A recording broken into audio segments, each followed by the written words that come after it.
അപ്പോൾ അവർ അവരോട് പറഞ്ഞു, ജീവിച്ചിരിക്കുന്നവരെ നിങ്ങൾ മരിച്ചവരുടെ ഇടയിൽ അന്വേഷിക്കുന്നത് എന്തിന്? അവൻ ഇവിടെയില്ല, ഉയർപ്പിക്കപ്പെട്ടു. രക്തം വിയർക്കുന്ന വ്യസമനികൾ, കുത്തിയൊലിക്കുന്ന ചോരച്ചാലുകൾ, ഒടിയുന്ന അസ്ഥികൾ, പരിഹാസങ്ങൾ, പരിവേദനങ്ങൾ, ഒടുവിൽ മൗനമായൊരു യാത്രാമൂല്യം. പീഡകളുടെയും സഹനങ്ങളുടെയും വ്യതകളിൽ നിന്നും പ്രത്യാശയുടെ പുതിയ പ്രഭാതവുമായി യേശു ഉയർത്തെഴുന്നേറ്റിരിക്കുന്നു. പ്രതീക്ഷയുടെ തിരികളണയുന്ന ഈ കാലഘട്ടത്തിൽ സ്നേഹരാഹിത്യത്തിന്റെ ഇരുട്ട് നമ്മെ ഭയപ്പെടുത്തുന്ന നിമിഷങ്ങളിൽ വലിയ വെളിച്ചവും ആ വെളിച്ചത്തിനുള്ളിൽ വിവരിക്കാനാകാത്ത സ്നേഹവും ഏറ്റവും വലിയ പ്രത്യാശയും പിന്നെയും പിന്നെയും ഏറെ സമാധാനവും നമ്മുടെ ഹൃദയങ്ങളിലേക്ക് നിറച്ചുകൊണ്ട് യേശു ഉയർത്തെഴുന്നേറ്റിരിക്കുന്നു.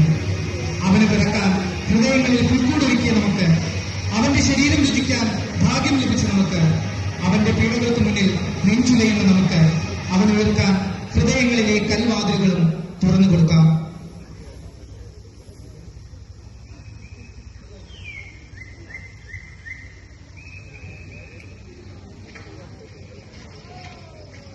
ആഴ്ചവട്ടത്തിന്റെ ഒന്നാം നാൾ അതിരാവിലെ സുഗന്ധവർഗവുമായി അവർ കല്ലറയ്ക്കലെത്തി.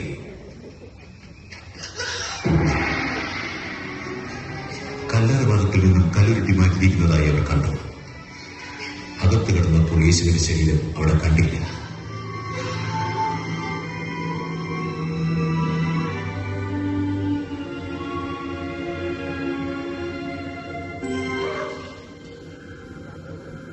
നിങ്ങൾ ജീവനുള്ളവരെ മരിച്ചവരുടെ ഇടയിൽ അന്വേഷിക്കുന്നതെന്ത്? അവൻ ഇവിടെയില്ല, ഉയർത്തെഴുന്നേറ്റിരിക്കുന്നു. മുൻപേ ഗലീലയിൽ ഇരിക്കുമ്പോൾ തന്നെ അവൻ നിങ്ങളോട്, മനുഷ്യപുത്രനെ പാപികളായ മനുഷ്യരുടെ കയ്യിൽ ഏൽപ്പിച്ച് ക്രൂശിക്കുകയും അവൻ മൂന്നാം നാൾ ഉയർത്തെഴുന്നേൽക്കുകയും വേണം എന്ന് പറഞ്ഞത് ഓർത്തുകൊള്ളുകയും.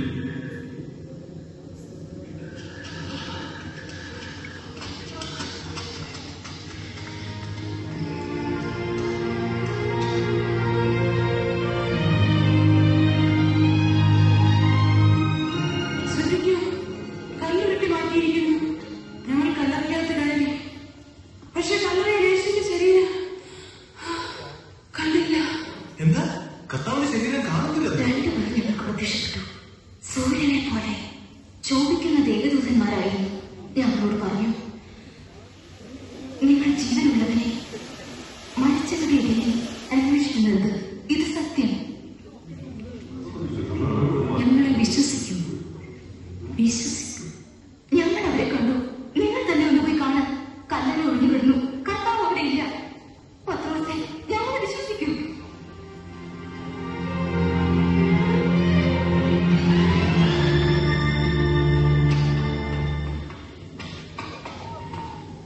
വാസ്തവമായ കർത്താവ് ഉയർത്തെഴുന്നേറ്റു. അവൻ ശിമോന് പ്രത്യക്ഷനായി. വഴിയിൽ വെച്ച് ഞങ്ങൾ അവനെ കണ്ടു, എന്നാൽ തിരിച്ചറിഞ്ഞില്ല. അപ്പം നിർത്തുന്നപ്പോഴാണ് കർത്താവിന് മനസ്സിലായത്. അത് അത്ഭുതമായിരിക്കുന്നല്ലോ.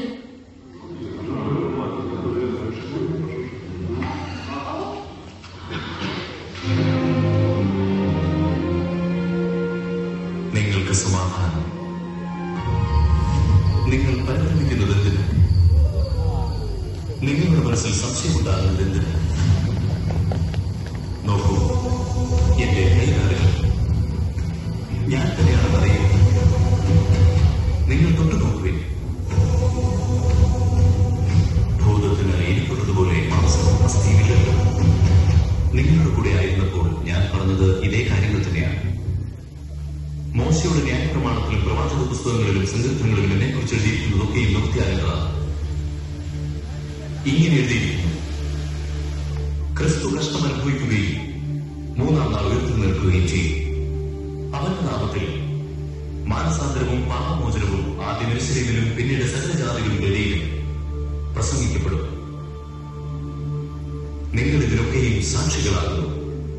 എന്റെ പിതാവ് വാഗ്ദാനം ചെയ്തതിനെ ഞാൻ തന്നെ നിങ്ങളുടെ മേലയക്കും. എന്നാൽ ദൈവത്തിൽ നിന്ന് ശക്തി ലഭിക്കുവോളം നിങ്ങൾ അതിനായി കാത്തിരിക്കണം.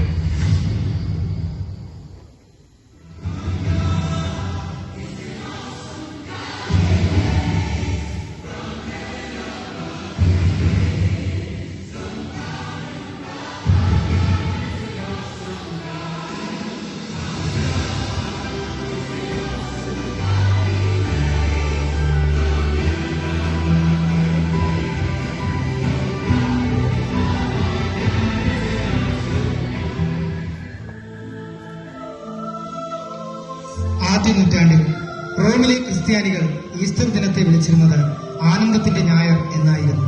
അതെ, തീർച്ചയായും ഇതല്ലാതെ നമുക്കേതാണ് ആനന്ദത്തിന്റെ മറ്റൊരു ഞായർ? താൻ സ്നേഹിച്ചവർക്ക് വേണ്ടി മരണത്തെ പോലും തോൽപ്പിച്ചുകൊണ്ട് ഉയർത്തെഴുന്നേറ്റവൻ. അവൻ പകർന്ന സ്നേഹവും ആ പ്രത്യാശയും നമ്മുടെ ഹൃദയങ്ങളിൽ നിറഞ്ഞു നിറഞ്ഞു കവിയട്ടെ. കൊളുത്തിയ മെഴുകുതിരികൾ ജീവിതത്തിന്റെ പ്രകാശമാകട്ടെ. ആ വെളിച്ചം പ്രതീക്ഷയുടെ അനുഭവങ്ങളാകട്ടെ. സ്നേഹത്തിന്റെ, സമാധാനത്തിന്റെ, നന്മയുടെ നിറവുകൾ ഹൃദയത്തിൽ ഉയർക്കട്ടെ. നാം കേട്ടു വളർന്ന ആ വാക്കുകൾ പോലെ എല്ലായ്പ്പോഴും ക്രിസ്തുവിനോട് നന്ദിയുള്ളവരായിരിക്കുക. കാരണം ഒരു നല്ല വ്യക്തിയാകാൻ യേശു നമുക്ക് അവസരം നൽകി. അവന്റെ മരണം നമ്മുടെ പാപങ്ങളിൽ നിന്നും നമ്മെ ശുദ്ധീകരിച്ചു. നന്ദിയുള്ളവരായിരിക്കാം, നിറയെ നിറയെ നന്ദിയുള്ളവരായിരിക്കാം. ഹൃദയം നിറഞ്ഞ ഈസ്റ്റർ ആശംസകൾ.